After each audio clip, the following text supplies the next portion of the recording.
Has the Greek Orthodox Church of America lost its connection to the original Orthodox Church? So during the September 11th memorial service at Ground Zero, a New York rabbi publicly prayed over and blessed Father Elias Villis, he's protosingulos of the Archdiocese. This wasn't a joint prayer. This was a rabbi blessing the head of a high-ranking priest in our church. And while some could try to interpret this as an act of interfaith solidarity, let me remind you what the Holy Canons outline about something like this.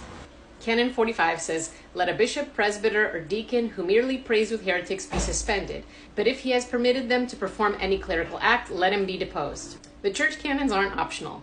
They're there to safeguard the church from spiritual danger of blurring the line between orthodoxy and other religions. And getting your head blessed by a rabbi implies a unity of faith where there isn't. Then let's move on to the recent decision of the Archdiocese to permit service dogs to enter the church during the Divine Liturgy.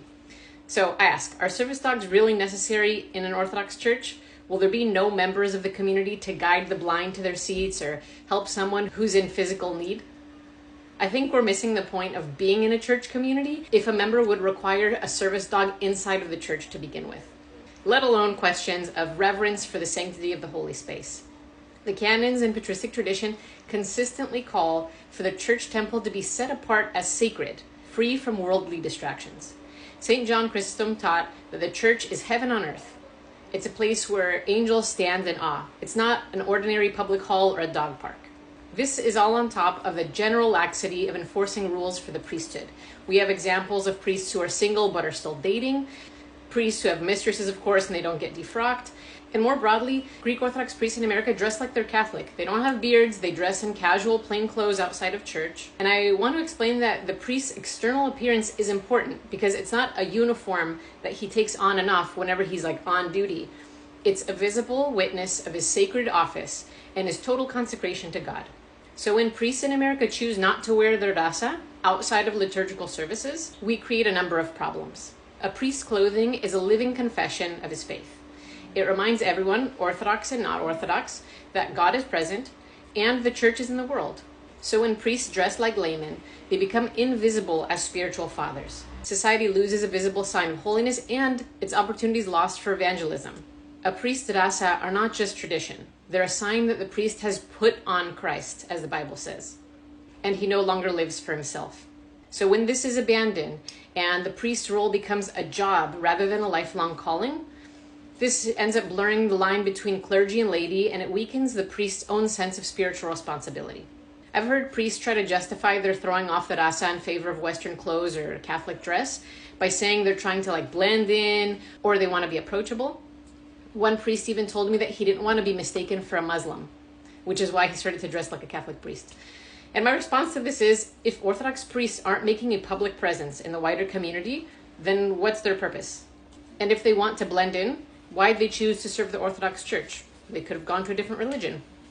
So this reflects a deeper trend towards secularization and a desire to accommodate American cultural norms, rather than challenge them by reinforcing the practices of the Orthodox Church. So as a result, the Greek Orthodox Church of America has started to look less like a holy institution set apart for its history and its adherence to the original church going back thousands of years, and instead it looks more and more just like any other religious organization.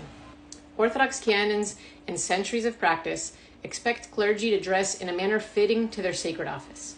St. John Chrysostom and later fathers insisted that clergy maintain a sober, distinct appearance as a model to the faithful.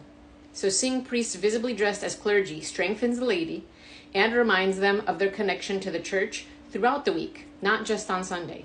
So when priests abandon this tradition, it becomes easier for lay people to compartmentalize their faith and treat church life as something separate from real life. Strengthening the Greek Orthodox Church in America isn't going to be done through diplomatic acts of accommodation. It'll be strengthened by adhering to the canons and the beliefs of the actual Orthodox Church. There's plenty of other religions, Catholics, Protestants of all flavor. There's only one orthodoxy. So why sacrifice that? The Greek Orthodox Church of America is losing its roots exactly because it's so desperate to try to engage the modern world at the cost of the actual Orthodox faith. So the way forward is not compromise, it's an adherence to the clear, uncompromising confession of the Orthodox Church. And to the diaspora Greeks who visit Greece and lament that the churches are empty of young people, I think first you need to make sure that in America, you still have true Orthodox churches left to enter.